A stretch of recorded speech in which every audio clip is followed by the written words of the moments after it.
আমি আছি ডিমলা বিজয় চত্বরে। তো আমি এই ডিমলা উপজেলাটাকে নিয়ে সামান্য কিছু বলবো। সেটা হচ্ছে এটি নীলফামারী জেলার মধ্যে অন্তর্ভুক্ত এবং 10টা ইউনিয়ন নিয়ে এই ডিমলা থানা বা ডিমলা উপজেলা প্রতিষ্ঠিত হয়।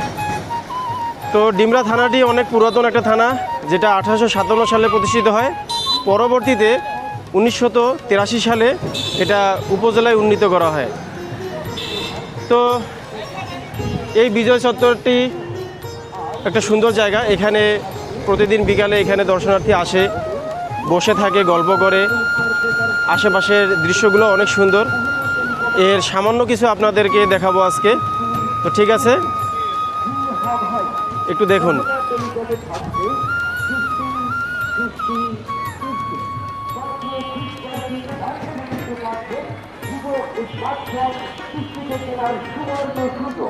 তাই আর দেরি কেন, এখনই চলে